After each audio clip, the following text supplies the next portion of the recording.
Devaya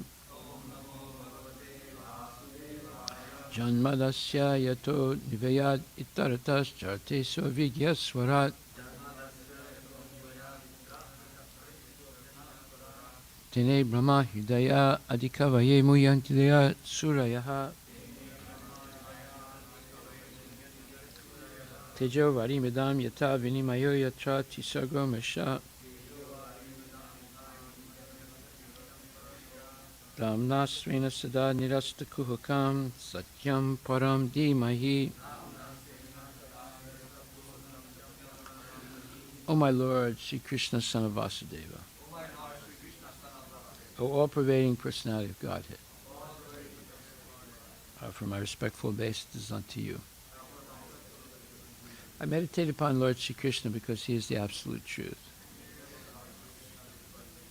and the primeval cause of all causes. Of the creation, sustenance, and destruction are the manifested universes. He is directly and indirectly conscious of all manifestations. And he is independent because there is no other cause beyond him. It is he only who first imparted the Vedic knowledge unto the heart of Brahmaji, the original living being. By him, even the great sages and demigods are placed into illusion. As one is bewildered by the illusory representations of water seen on fire or land seen on water. Only because of him do the material universes, temporarily manifested by the reactions of the three modes of material nature, appear factual, although they are not real. I therefore meditate upon him, Lord Sri Krishna, who is eternally existent in the transcendental abode, which is forever free from the illusory representations of the material world. I meditate upon him, for he is the absolute truth.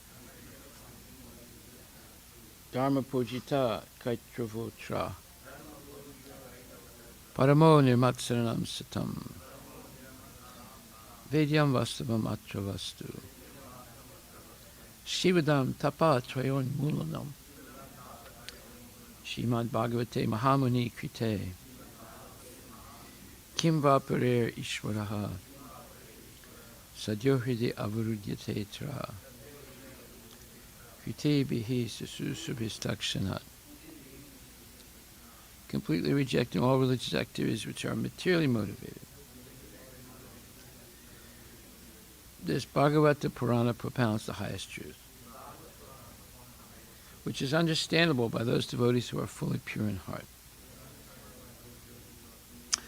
The highest truth is reality distinguished from illusion for the welfare of all. Such truth uproots the threefold miseries. This beautiful Bhagavatam, compiled by the great sage Vyasadeva in his maturity, is sufficient in itself for God realization. What is the need of any other scripture? As soon as one attentively and submissively hears the message of Bhagavatam, by this culture of knowledge, the Supreme Lord is established within its heart. Nigama kalpatarur galitam phalam Sukhamakad amrita dravya samyutam Pibata bhagavatam rasam alayam Muhur ahor rasika bhuvi bhavakaha. O expert and thoughtful men, relish Srimad Bhagvatam,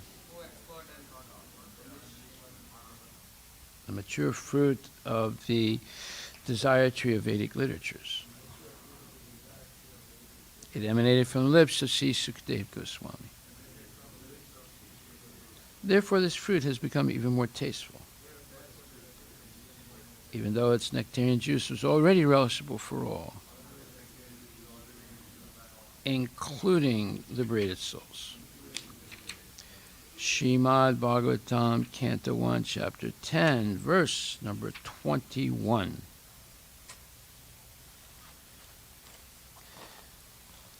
Savai Kilayam Purusha Puratano Ya Eko Asit Avesha Atmani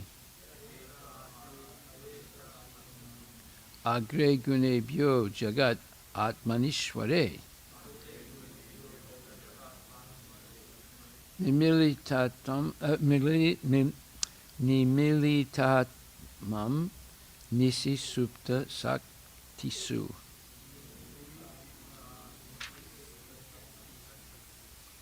They said, here he is, the original personality of Godhead, as we definitely remember him.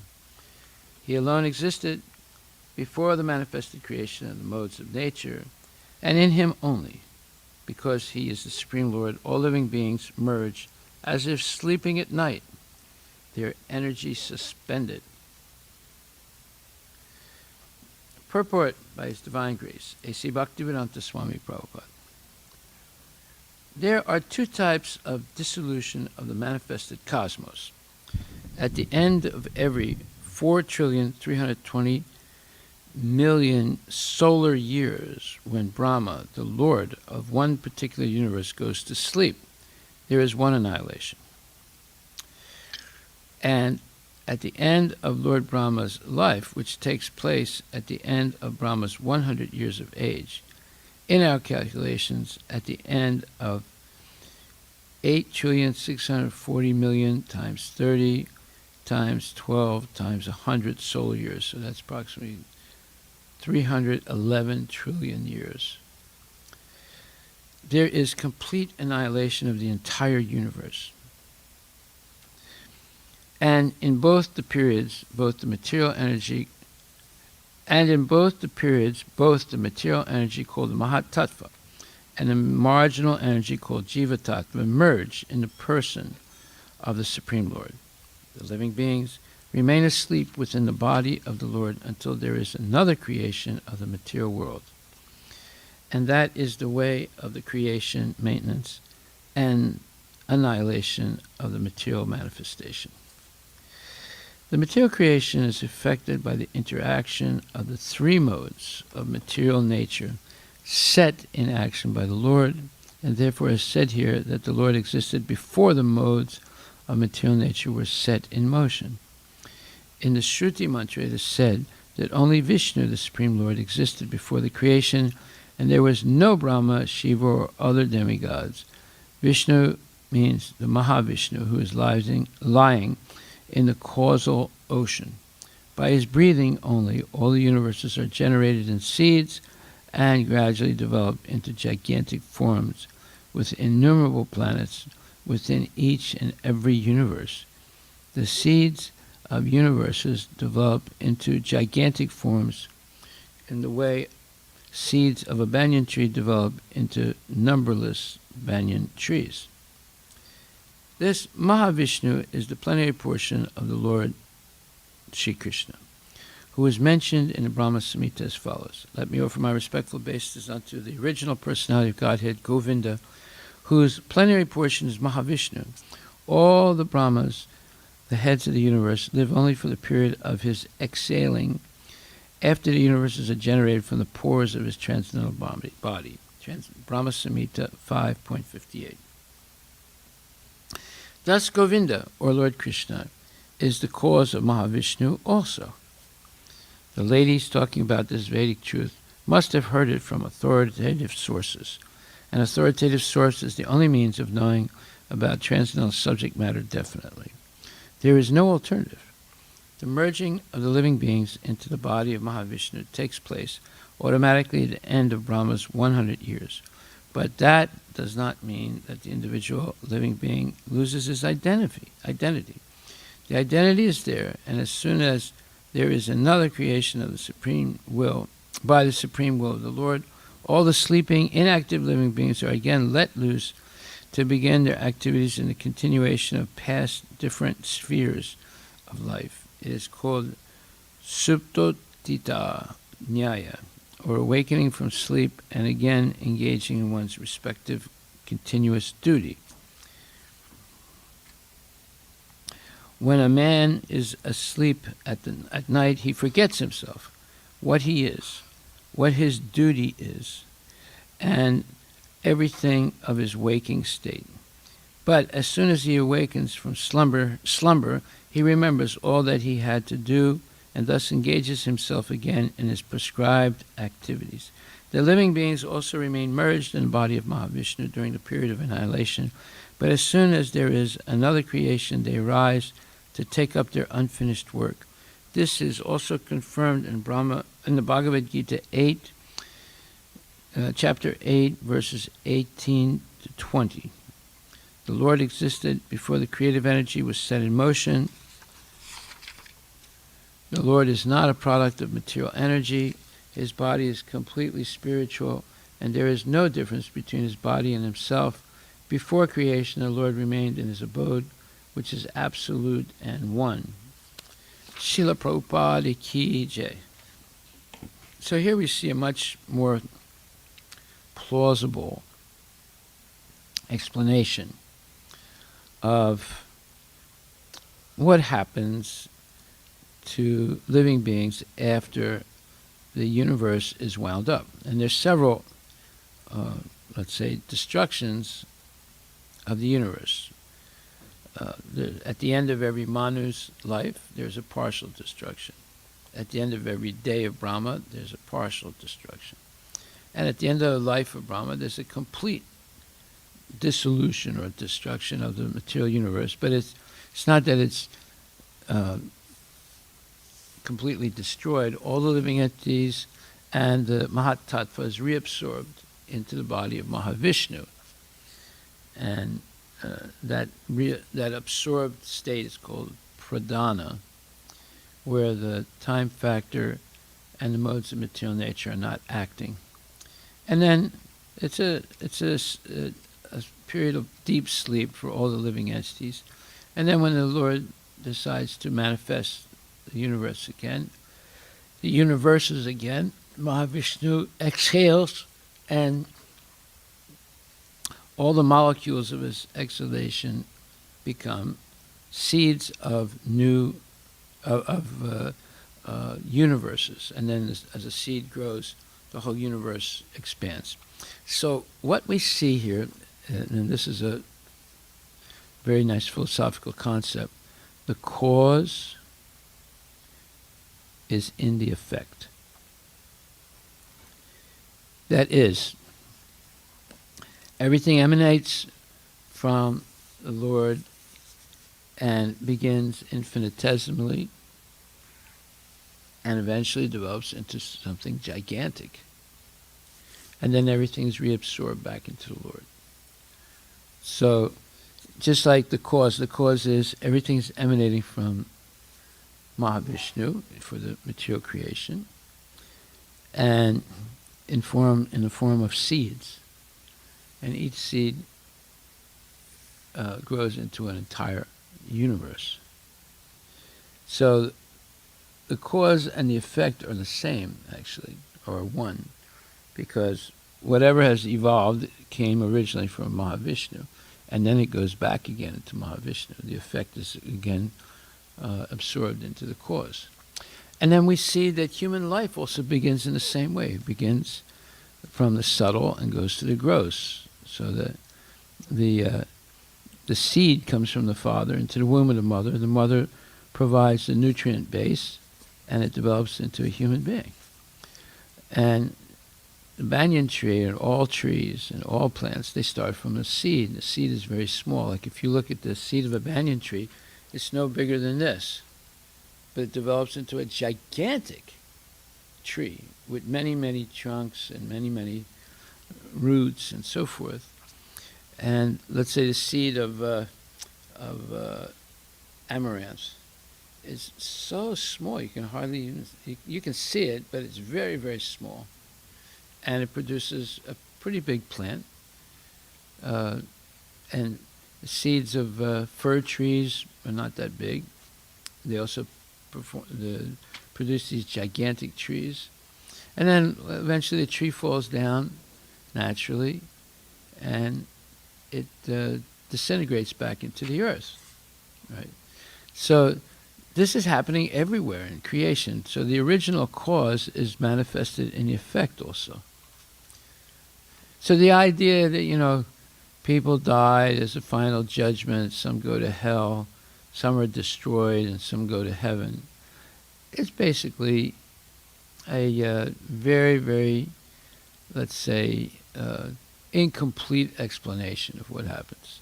And then they say, once you go to hell, that's it, you're finished. You can never get out.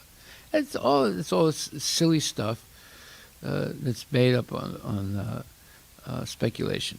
However, it does say that because the soul is eternal, it can eternally stay in the cycle of birth and death.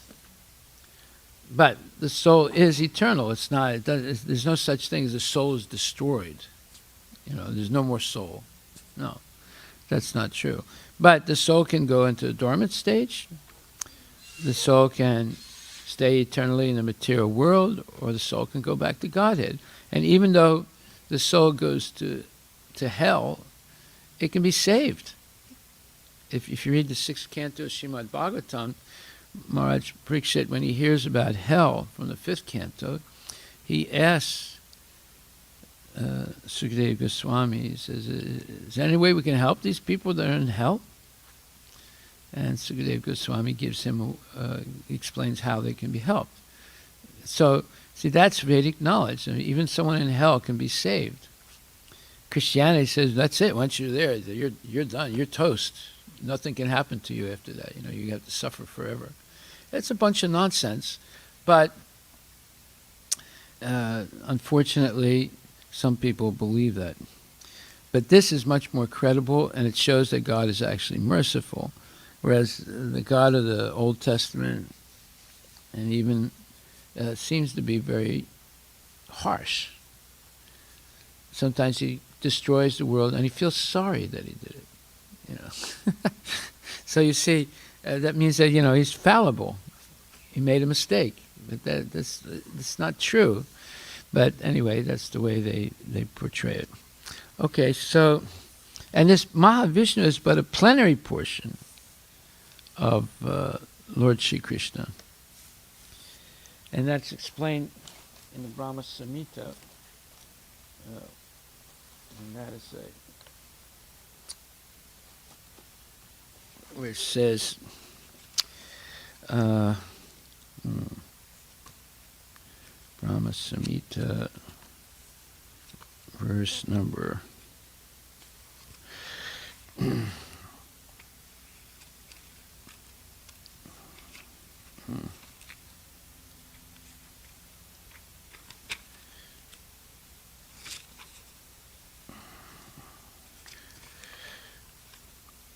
Yasyaika nisvasita kalam atavalam jivanti loma vilaja jaganandanata vishnur mahan sahi yasya kalavise so govindamadi purusham tamaham bhajami. Brahma and the other lords of the mundane worlds, appearing from the pores of hair of Mahavishnu, remain alive as long as the duration of one exhalation of the latter, Mahavishnu. I adore the primeval Lord Govinda, of whose subjective personality Mahavishnu is the portion of a portion. So the idea that, Krishna is an expansion of Narayana is wrong. This proves it. Narayana in the spiritual world and the Vishnu incarnations in the material world are non-different. And both are expansions of Lord Krishna according to the Brahma Samhita. So that's why it says, Ishvara Parama Krishna Satchitananda Vigraha Anadir Adir Govinda Sarvakarana Karanam. So he's the cause of all causes. Right? So there's 2 points that we explained today. This one is Lord Krishna in his Shamsundar form is the cause of all causes. But because Krishna is absolute, the cause is in the effect. See, that's another major point. The cause is in the effect. In other words, you can start from any point in material nature, and it'll lead you back to Krishna, the supreme, ultimate cause of all causes. So we have two very strong verses. Well, we have more than two, but anyway, the two important verses. Ishvara's one is the first mantra. I'm sorry, the Ishvara Sarvabhutana. The first mantra of the Brahma Samhita. Ismara Parama Krishna Satchitananda Vigraha Nadiradir Govinda Sarvakarana Karanam. And then Ham Sarvasya Prabhavo Matak Sarvam Pavartate Iti Matva Bhajante Ma Buddha Bhava Samanvitaha. So those two verses, Brahma Samhita, the invocation, and then, or the first verse, and then the 10th chapter, 8th verse, Bhagavad Gita. Those are two very strong verses. But then there are many more. There's a verse in the 10th canto where Brahma says that Krishna is the source of Narayana. And then there's a verse in the first canto, 9th chapter, where Bhisma says that Krishna is the first Narayana. So there are many verses that explain that Krishna is the original source of everything.